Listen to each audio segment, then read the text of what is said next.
Alam mo, yung bills na yan, The bills are hundreds ang of dami ng pages batas na long. ginawa eh. Nabago ba yung buhay na mahihirap? Pero yun po ang trabaho ng isang senador mas legislative. Para talaga. saan? Para sa bansa? Ang dami ng batas na ginawa. Eh, ano bang trabaho natin? Di ba dapat? Oh, parang sinasabi dito nitong si Kuya Will, aanin natin yung mga veterano. Aanin natin yung mga kandidato ni Marcos Jr. Ako tama naman ho yung mga sinasabi na yan nitong si Kuya Will. Kasi kung ating titignan, napakarami na ho talagang batas. Ngayon, yung mga ibinibida sa atin itong si Marcos Jr., kesyo magaling gumawa ng batas. Sanay na sa Senado. Hindi na ho natin kailangan yung mga ganyang klaseng senatorial candidate ngayong mga panahon na to. Ang kailangan ho natin, yung mga merong paninindigan. Dito sa video na to, binanatan ho nitong si Kuya Will, yung mga ibinibidang kandidato nitong si Marcos Jr. Ano ba naman gagawin natin sa mga kandidatong wala nang inisip kundi puro batas, batas, batas? Hindi ho natin kailangan ng batas. Kailangan ho natin ng mga honest na mga senador. Yun ho, sila ho ang kailangan natin, yung mga kandidato nito si dating Pangulong Rodrigo Duterte. At hindi ho kasali si Willie Revillame sa listahan na yan. Okay? Yaman ka na, Kuya Will. Pilantropo ka na eh. Tumutulong ka na eh. Huwag mo nang bahiran ng politika. Believe na kami sa'yo. Pero bago yan mga kababayan, isang like at isang subscribe. Masaya na ho tayo dyan. Sa mga gusto sumali sa ating community, alam nyo na kung gagawin ha. Yung join button, nandyan lang po sa baba. At dito rin ho sa video na to, papanoorin ho natin ang 25 minutos na interview nitong si Dr. Richard Mata dyan sa Harapan 2025 sa ABS-CBN. Matindi-tindi ho ang mga bibitawan dito nitong si Dr. Richard Mata. No? Umpisahan ho natin ang ating talakayan dito kay Kuya Will. Tayo tama naman ho mga sinasabi na to ni Kuya Will. Tama ho lahat to, wala hong mali dito. No? Hindi ho natin kailangan ng batas. Ito game. Alam mo, yung bills na yan, The bills are hundreds ang of dami ng pages batas na long. ginawa eh. Nabago ba yung buhay na mahihirap? Hindi. Pero yun po ang trabaho ng isang senador mas legislative. Para talaga. saan? Para sa bansa? Ang dami ng batas na ginawa. Eh, ano bang trabaho natin? Di ba dapat? Oh, parang sinasabi dito nitong si Kuya Will, aanin natin yung mga veterano. Aanin natin yung mga kandidato ni Marcos Jr. Parang ganun yun ang dating sa akin. Hindi ko alam kung anong dating sa inyo. Ha? Ang dating sa akin, binibida lagi, di ba? Sa mga nakalipas na video natin, laging sinasabi nitong si Marcos Jr. na magagaling na yan. Di na mag-aaral yan. Talagang veterano sa pagbalangkas ng batas yung mga yan. Gagawa ng mga kapaki-pakinabang na batas para sa sambayan ng Pilipinas. Aanin ho natin ang mga batas. Kung yung mga uupo ay walang paninindigan, walang prinsipyo. Di ba? Kagaya niya si Soto, yung si Lacson, lahat ng pinagsasabi nila nung panahon ng eleksyon, ngayon ay sinusuka nila. Lahat ng sinuka nila nung panahon ng eleksyon, ngayon ho kinakain nila lahat. Yan ho ang problema. Di ba? Ngayon sino yung mga kailangan natin na maupo sa Senado sa 2025? Walang iba yung mga kandidato nito si dating Pangulong Rodrigo Duterte. Banatan mo sila, Kuya Will. Dapat gumawa ng mabuti sa kapwa. Kaya ka nga public servant eh. Oh. But yeah, that's Senate's Nalito. Nalito yung mga naging interview. Pero trabaho talaga gumawa ng batas eh. main role. Legislative chamber siya. Oh, but It's ano your job gagawin to- ko? Kaya gagawa ka ng batas para sa mahirap. Kasi ang dami ng batas. Ilang batas naman nagawa from the start ng mga senador. Totoo yan. Nandyan yung AKAP, TUPAD, AX, ano pa tawag dito, yung 4-piece. Puro pang mahirap po na batas yan. Hindi ho porket gumawa kayo ng batas para sa mahirap, iigin ang buhay ng mga mahirap. Diba? Ang kailangan natin yung mga honest na mga senador. At walang iba kung di ang si Atty. Raul Lambino. Sila ho talaga. Talagang pagka yan na upo, mamahalin ho yan ang sambayan ng Pilipino, yung mga kandidato ni Tatay Digong. At panigurado, di pa umaabot yung 2029, pinapatakbo na sila ng pagkasenador ulit. May nagagawa ba? Ano bang batas yan? Ang pinaka gusto kong batas na gawa, marami naman siguro. Ito nga sa senior. Kasi malaking bagay yan. Yan. There's been a lot of laws enacted, but I want to come back for a second to the politics of it. Tagalog, bakit please. po kayo hindi... Sorry, Politika muna tayo. medyo barak ako eh. Ako wala akong problema doon. Walang nakakatawa doon. Pagka Tagalog, please. Pagka gusto magsalita ng Tagalog yung mga kandidato, yung mga Pilipino, yung salita natin, napakaganda ng salitang Pilipino. Napakaganda ho ng salita natin. Sa ibang bansa, sa Japan, nag-i-English pa sila dyan. Pag nagpunta ka dyan, nag-uusap sila, talagang puro salita nila, di ba? Tayo lang ho yung English ng English, mali-mali naman ang grammar. Di ba? Yung tipong pagka hindi ka nag-English, hindi ka matalino, hindi yung ganon. Dapat hindi ho natin pinagtatawa ng Tagalog. Dapat nga yung kanilang debate dyan sa Senado, yung mga batas natin, nakasulat yan sa Tagalog eh. Wala ho tayo yung mismong identity natin, kinakalimutan natin, kaya walang direksyon tong bansa na to. Bakit Para po kayo? maintindihan tayo ng mga Pilipino. Araw na wala kayo. Alam mo, yung Ayun na nga mga kababayan, sa tingin ho natin, sangayon tayo sa sinasabi na yan, itong si Kuya Will. Huwag puro batas ang nasa utak ng mga kandidato.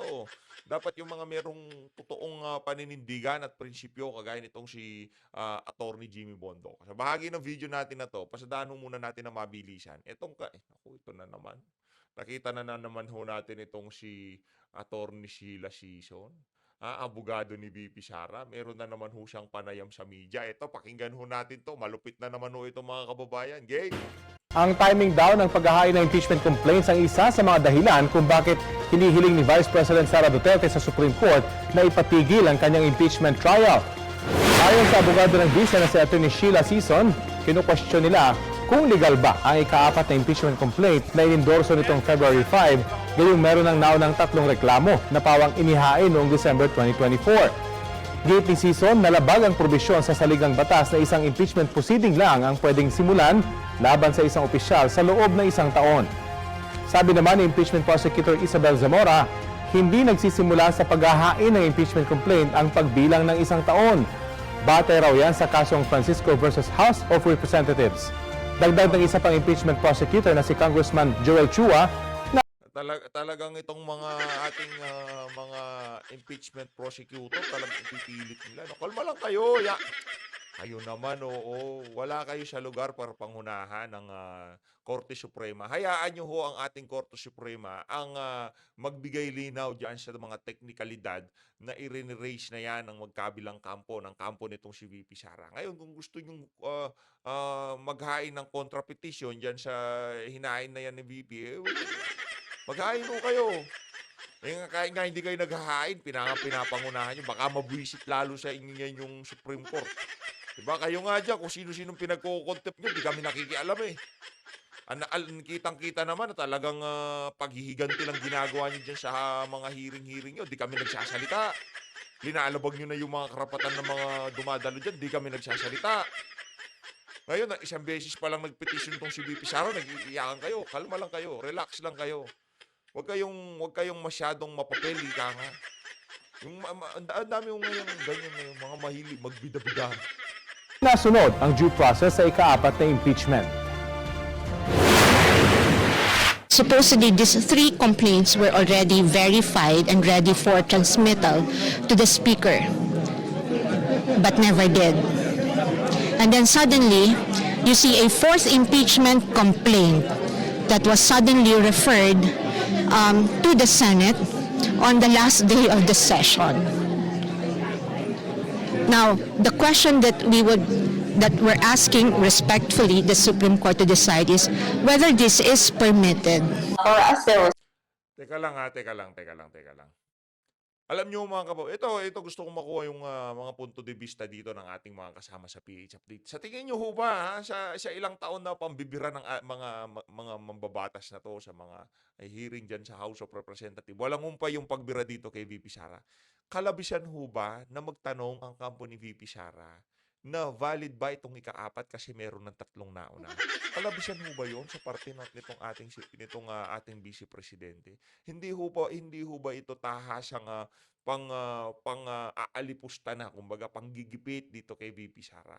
No, yung ginagawa na yan itong mga congressman na to. Dapat sana sabihin nyo na lang, hintayin natin magsalita sa Supreme Court. Naiyain na yung petition, pero para sa amin, sa tingin namin, wala namang problema. Pero hayaan ho natin sila. Karapatan ho yan ng Office of the Vice President. Pero ang problema dito sa mga ano na to, ito yung kapatid ni Pami Zamora na to. Ang problema ho dito, pinangungunahan ho nila. Yung tipong pagka hindi ganito ang naging desisyon ng Supreme Court, magkakaproblema tayo.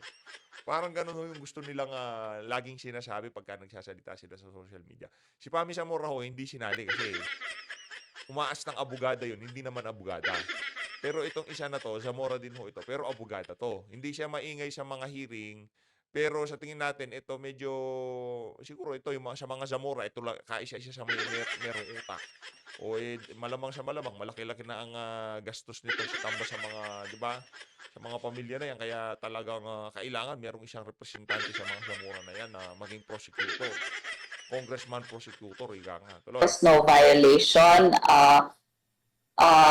It was actually the request of the congressman to look further into the complaints before it be moved to the Committee on Justice. Ito po hindi ng first time na nangyari. Nangyari pa po ito nung panahon din po ni Presidente Erap. Ganon din po nangyari. Kesyo, hindi lang daw ho ngayon nangyari yan, pati daw ho nung panahon nitong si dating Presidente Erap Estrada. Tingnan natin kung ano magiging desisyon ng Supreme Court yan. Ha? Kayo dyan kay Chua, dito kay Girl, ha? Hintayin lang natin. Huwag kayong masyadong apurado. Eto, direkta ho tayo dito sa naging interview nitong si Doc Mata. No? Isa ho siya sa mga kinukonsidera natin na kumbaga pandagdag, ha? Kasi kulang pa ho yung mga kandidato natin. No? Kung sakali, isa ho siya sa mga pipiliin natin. Kasi talaga at least Duterte supporter. Kahit hindi ho siya, kumbaga, hindi siya inendorso o kung ano pa man. Walang sama ng loob, kumbaga. Hindi kagaya ng iba dyan, hindi lang inendorso, hindi lang ginanito, tipong pumipitik na sila sa social media, di ba? Ito, pakinggan ho natin ito mga kababayan. Game, tuloy ho natin. Nig ng TRICOM. Yeah, dalawang meetings ang nagawa na ng TRICOM. Yung first meeting kasi, a day before lang natanggap ko yung email. So late na? Late na. So sabi ng lawyer ko, teka, ano yun? Bakit one day lang? And then, actually, nagtaka rin ako bakit parang, actually, majority ng 40 is DDS, no? Duterte. So, ano to? Is it a political thing? So, just to be careful, kami ng request for TRO sa Supreme Court. Kaya hindi kami naka-attend. Kasali ka doon sa grupo ni Atty. Trixie? Yes, kasali ako doon. Kasi nga, hindi ka namin alam eh. So, medyo nalilito. Kaya, nagpaano kami ng baka isusuppress yung freedom of speech. Pero sabi naman nila sa yung mga bagong hearing, hindi naman daw. So may second hearing, hindi ka pa rin sumipot? Kasi, I'm from Davao City. Okay. I responded sa letter. Sabi ko, nasa Davao ako, I'm a pediatrician, may patient akong may dengue, kakilala ko pa. Can I just attend through video call? Okay. I'm willing to attend. So ayaw kong mag-absent. Okay. Gusto kong mag-attend and to explain my side kung may issue ba. Hindi naman ko binigyan ng Zoom link, so they just declared na absent. Absent ka. So ngayon, kasalin na ako sa isa subpoena. Subpoena? O, paano So first time in my life may subpoena ako. O, paano yan? Well, I'll be there in the next hearing and I'm excited to be there because wala naman akong problem. They could just, check my page. Alin ba doon ang talagang political attacks ko? Except na nagiging marites lang ako. Nagsishare ako ng mga balita, nagsishare ako ng mga news dito. And yes, I voice out my freedom of speech because this is a very beautiful country and kailangan natin i-sustain yung freedom of speech. And I'm just practicing. So dito sa programang Harapan, nangangako ka na next hearing, personal, physical, pupunta ka sa kamera? Yeah, because alam mo, win-win ako eh. Kasi pag hindi ko alam kung iko-contempt ako for no reason. Kasi sometimes may ganung nangyayari, di ba? Kung maiko-contempt ako, baka manalo tuloy ako pagka-senador. Sige, kung manalo po kayo, senador, yaman din lang na nandun tayo sa usapin. Naku, ano yung tumunog na yun? Parang sablay ata ngayon tong ano na to. nung media freedom and the freedom of speech. Kung kayo manalong senador, dapat ba nililegislate ang pag-regulate sa social media, yung pagsasalita sa social media? Oo o hindi at bakit? Hindi. Dahil social media is international yan eh. So we have to, merong safeguards naman ang mga social media. Katulad nga ginawa ngayon ni Mark Zuckerberg na tinanggal na niya yung kanyang mga fact-checkers. Pero maglalagay daw siya ng community notes, katulad nung sa X. Ibig sabihin, kung ayaw mo yung sinabi, you could add doon sa community notes ano yung correction mo, and then the people will also comment on that. So, ibig sabihin, nasa isip na nila yan nung gumawa ng mga social media. And if you don't like somebody na sinabi, you could of course make a statement to correct that statement. So, basically, that's still freedom of speech, and that makes a country healthy. Dok, paano yung fake news? Kasi I think ang punto ng mga mambabatas, sobra-sobra na ang fake news sa social media. Paano yun? How do you deal with that? Well, actually, pag sinabing may news, titingnan mo lang ang comment section, alam mo ng fake eh. Kailangan alam mo din anong fake, anong hindi. Nagkiklik ka, papunta pala sa Shopee or Lazada kasi may link doon, kasi meron silang income doon. Ibig sabihin, clickbait lang yon. Or i-check mo, sinabi ba ito ng ABS-CBN? Sinabi ba ito ng Manila Bulletin? Sinabi ba ito ng Inquirer? Bakit itong news na ito wala doon? This could be a fake news. Nagkukuha lang ng clickbait. So, you're saying is, responsibilidad ng reader o viewer. Magaling ho itong si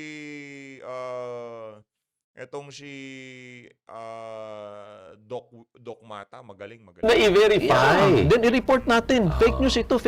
Report. Okay. Nasosolve natin. Magaling ho itong si Doc Mata. Sang-ayon ho tayo doon, mga kababayan. Dapat yung mga kumukonsumo ng mga content sa social media, dapat ginagawa rin ho nila yung fact-checking, ika nga. Hindi lang ho yung hindi ho kasi pwedeng magtalaga-talaga ng isang organisasyon, isang individual o grupo na magpupulis sa mga posting sa social media. Kasi ayon sa gusto mo, magkakaroon yan ng mga bias. Magkakaroon ho talaga ng bias. Yung Verifile tsaka Rappler, anong ginawa nila? Basta DDS post, talagang puro sila.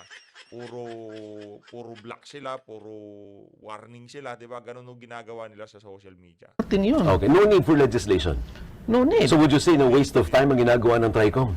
Well, I do respect their time to do that. But at least we'll be there to explain my point. Because I'm also an advocate din ako ng anti-fake news din ako. Meron akong post na nag-viral na paano ma-identify ang fake news. Okay. Kasi pag may mga balitang chismis, madaming fake din lumalabas eh. Okay, sige. So let's set it aside. Okay na yan. You are a doctor, nabanggit mo yung dengue. Daming kaso ng dengue ngayon. Yes. I know it is an executive function, but I want to pick your mind. Ano ba ang dapat na diskarte dito para hindi lalo lumala ang kaso ng dengue? Actually, maraming miscommunication ang dengue. Akala nila herbal, akala nila tawa-tawa. Ay, yung gamot? Pampataas na ng platelet. Hindi nila alam, it's a dehydration disease. It's like diarrhea, natutuyo yung ugat mo. Hindi nila hydration pala ang issue. Hindi nila alam na kailangan umihi ng umihi. Hindi nila alam kailan dapat na-admit or else masisira na yung ugat. So, ano dapat gawin? Anong diskarte? So, we have to teach the community, the nurses, and of course, update the doctors. So, kailan aware ang mga community, kailan yung danger day, usually on the 3rd day. Kailangan aware ang mga, even hospitals, na kailangan maganda ang urine output, ihi ng ihi. Kasi sometimes may na-admit, hindi man lang chine-check kung malakas ba ang ihi. Later, nawala na yung blood pressure, then hindi na mahabol. Actually, pumunta dito ang Thailand when I was in World Health Organization. Marami silang suggestion. Nagtaka sila bakit wala tayong Dextran Forte, which is yun ang ginagamit nila for severe dengue cases. It's like a fluid pa rin, na mas better daw than the Voluven which we have, na yun ang ginagamit nila for severe. So they recommended na you have to put it here as well. And they have a lot of recommendations. So may recommendations na, pero hindi lang na-implement pa. So if I'll win, I'm gonna push it as well. 6 minutes from me, tapos mayroon pa tayong questions dyan. Kung ikaw, let's go to other issues. Kung ikaw manalong senador, may gagawin ka ba para mabuwag ang mga political dynasty? Napakainit na usapin ngayon at ang dami sa ating politiko, miyembro. Ano ho ito talagang pinag-uusapan ho ito sa social media. Malupit ang magiging sagot nitong si Dr. Mata dito. Ng dynasty. Yes, that really happens. But if to say na I'm totally against, hindi naman, dahil merong good or bad na political May dynasty. good dynasty sa palagay mo? Yes, I do believe. It's like, leadership is a talent. Like kung si Regine Velasquez, singer, Hindi Showbiz yun, ha? kunya, ang anak niya magaling kumanta kasi nakuha niya, inherited. Genes yan eh. naman yun. Oo. But leadership is genetic. Okay. Kung magaling leader ang papa mo, it could be malaking chance nakuha mo. Kawawa naman ang tao na i-grab mo yun. Pero we have to put some laws na ma-avoid natin yung mga corruption, etc. But meron talagang talents na dapat i-allow pa rin natin para ma-benefit ng mga tao. Okay, give me an example of a good dynasty. Manila, minention mo may good dynasty. Ano ba yung good dynasty para kay Dr. Mata? Well, the Duterte. Okay? And why? Palakpakan ho natin itong si Doc Mata. Wala hong isip-isip. Good dynasty, mga Duterte. Talaga naman ho, mga kababayan. Kasi nung panahon ni Tatay Digong, napaganda Davao. Napunta kay VP Sara, siya namuno. Lahat to ng mga tauhan na daw ho nitong si Tatay Digong, pinagtatanggal niya sa munisipyo. Ganun ho kabangis. Ganun katindi si VP Sara. Kumbaga, hindi ako magtatago sa anino, sa legasiya ng aking papa. Gagawa ako ng sarili ko. O, tingnan niyo ang ginawa ni VP Sara. Pinagpatuloy ho niya yung mga naumpisahan ni Tatay Digong. Kaso kumbaga, ibang style ng leadership niya. Mas mataray daw mas matapang daw itong si VP. At yun ang kinatatakutan ng administrasyon na to. Siguro nakapagtanong-tanong sila sa Davao. Ano bang klaseng maging mayor yan si Sara?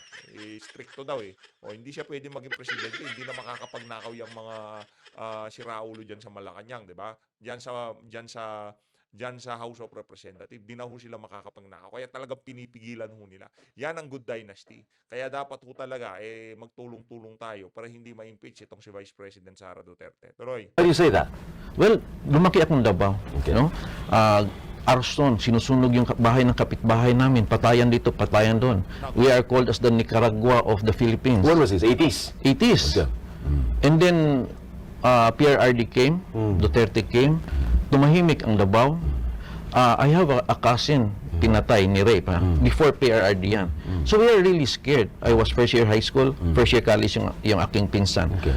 When he came, nawala ang mga rapists, nawala ang mga drugs, and nawala yung,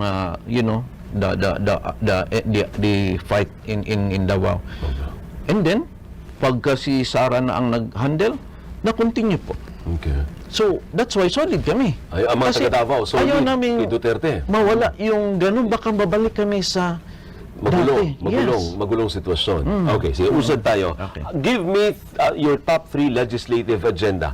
Kung ikaw manalong senador, ano ang tatlo lang? Kasi siyempre marami yan. Yeah. Tatlong priorities mo as a senator. Actually, yan ang tanong, hindi talaga kailangan na batas ang gagawin ko. Ano ba? I have to implement yung mga batas na hindi ginagamit. Ay, hindi, pro-executive yun eh. Kung ikaw'y senador, you are a babatas. I agree. Gumagawa ka ng batas. Yeah, but like, give you an example, universal healthcare. Oversight. You're talking oversight. Go ahead. Oversight. Yeah. Okay. Bakit na approve na ang universal healthcare, bakit mahal pa rin ang check-up, mahal pa rin ang ma-admit? What's happening? Batas na yan. So, I will call DOH, I will call PhilHealth. Anong problema? Okay. Mag-hearing tayo. Okay. Kailangan pa ba ng additional batas on top of that? Like, batas na ipagbawal na lang ang ayuda para ang pera doon ilagay lahat, hindi ibigay doon sa iba pang mga purposes? Pataasan pa ba natin ang sin tax? Okay. Or kung hindi na kailangan ng new laws, let's Focus on the and make it implementation. happen this year. Okay. Ang nangyayari kasi pa konti-konti, parang 20 years bago mangyayari siguro itong UHC. So kailangan ng tutukan ito. That's one. And then of course, number 2, also in my dengue advocacy, isasali ko din yan. If a law is needed, we're gonna do it as well.